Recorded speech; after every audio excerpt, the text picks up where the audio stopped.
It's perfectly normal. Hi, I'm Jen Elledge. I'm a sexual health expert and the founder of the Talk Institute, here to help you talk to your children about sex and growing up. Here with another book review.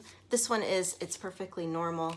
This is I believe the third in a series by Robbie Harris and Michael Emberley. Fantastic book, super comprehensive. It's thick.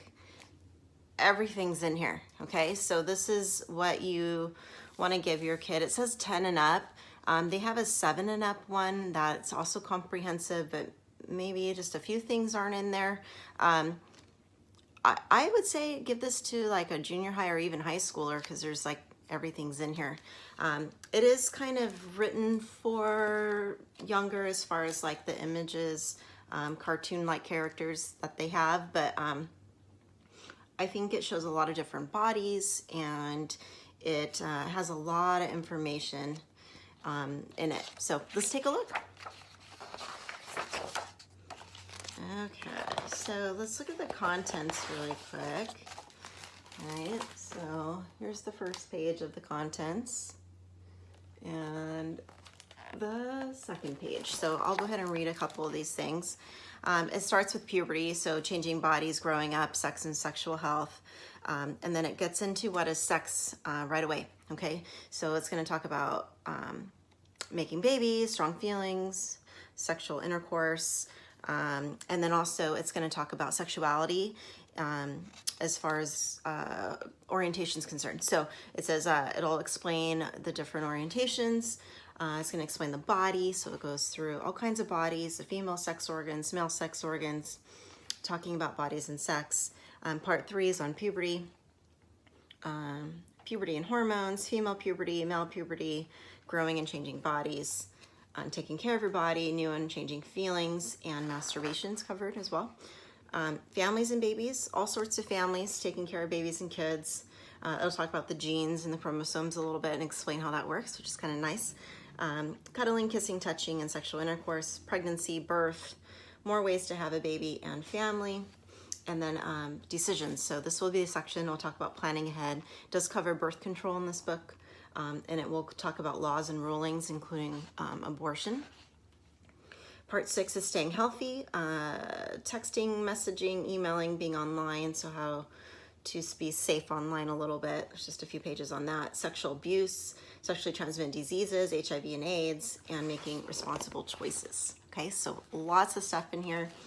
Let's see how many pages it is. It is 98 pages. It feels thicker than that. Okay, so about 100 pages. Here's some of their other books. So it started with It's Not the Stork is their first one, and then It's So Amazing is the 7 and up. So it goes 4 and up, 7 up, and this is their 10 and up book. Okay, so fantastic series. Again, very comprehensive. Okay, all right. So let's take a look at some of these images. So it has the little comics that go through it, the same as the other 2 editions. Let me move over here. Okay, so here's the what is sex, what's the same, what's different, desire, sexual desire is covered here, sexual intercourse. Okay, so the dictionary tells us one more thing about sex. It says sexual intercourse. Sex also means sexual intercourse. Some people have sexual intercourse call sexual intercourse having sex. This happens when 2 people, a female and a male, or 2 females or 2 males, feel very sexy and very attracted to each other and want to be very close to each other in a sexual way. When a female and a male are so close that the man's penis goes inside the female's vagina, the vagina stretches in a way that fits around the penis. When this happens, it is possible for a female and a male, once the reproductive organs have grown up, to make a baby. Most people don't have sexual intercourse only when they want to have a baby. Most often people have sexual intercourse because it feels good, because people have sexual intercourse well into old age. People also call sexual intercourse making love or lovemaking because it's a way of expressing love. But sexual intercourse is only one way of expressing love.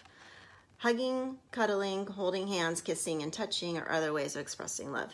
So it's just being with someone you like a lot and telling that person, I love you. And then there's a little image there of 2 people in bed, okay? All right, so it shows some other images too at the top of here. That's kind of what the tone sounds like, right? Who you are: straight, lesbian, gay, bisexual, transgender, queer. Straight, lesbian, gay, and bisexual, words that have to do with sexual desire and sex. A person who is straight is someone who is sexually attracted to people of the opposite sex, or as some say, the other sex. Heterosexual is another name for straight person. Heteros is an ancient Greek word for other. In a straight relationship, two people of opposite sexes, a male and a female, are attracted to, may fall in love with, or may have a sexual relationship with each other. A person who is gay is attracted. A person who is gay is someone who is sexually attracted to people of the same sex. Okay, so just goes and explains the differences, which is great. Yeah, okay. It talks about gender in here also and the differences, so it'll explain trans as well.